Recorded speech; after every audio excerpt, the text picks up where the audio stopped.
My dad's an alcoholic. Don't ever say that. No, he's not. This was Dorothy Alexander, who lived across the street. But I seen him at the bottle. He likes apricot brandy and gin and tonic and even beer, and I like beer too. He lets me have a swig sometimes. Don't ever say that. Don't ever call your father an alcoholic. Your dad's a good man. I know. Just don't ever call him an alcoholic. Okay? Joey, what do you want to be when you grow up? A priest? Wow, really? That's good. God damn it, that's good. Dorothy didn't seem to realize that while praising me, she had taken the Lord's name in vain.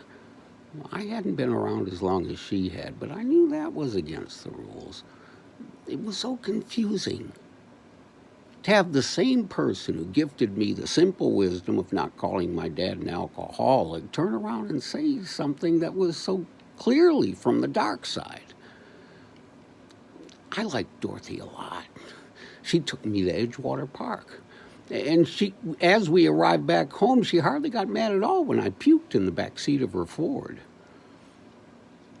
For one of my birthdays, she took me to a toy store and she told me to pick out whatever I wanted. Whatever I wanted? I felt kind of dumb.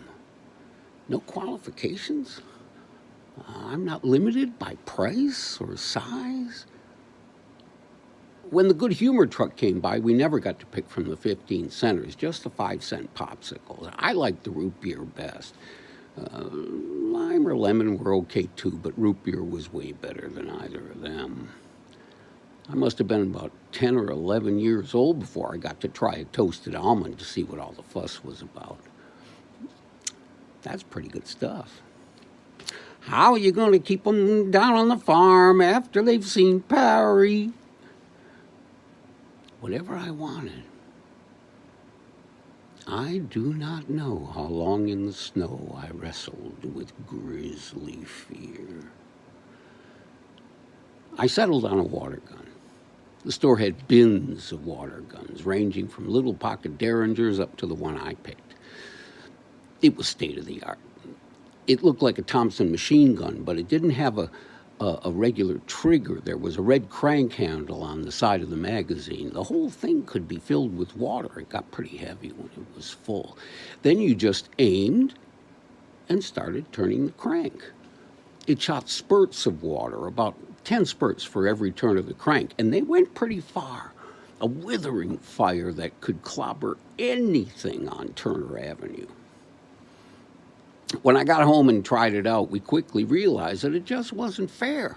Ricky Rybicki and his brother Michael and Eddie Curtis, each with their single shots, couldn't take me on even if they were all three against me. Ricky went home for a few minutes and came back with a bucket of water. I thought he was trying to even the odds by having a refill station close at hand. He walked straight into my fusillade of water jets and dumped the bucket over my head. I didn't yet know the word, but hubris is the name for the state of mind in which I had found myself that day. I had thought I was unbeatable. See how crazy things can get with an unlimited budget? I was pretty deflated. The next day, when I found my water machine gun in pieces on my dad's workbench in the basement, well, I wasn't very upset about it. I inquired, that is, I shouted up the stairs, "Who took my water gun apart?" Jerry said he did it. He wanted to see how it worked. Oh. I don't remember what happened after that.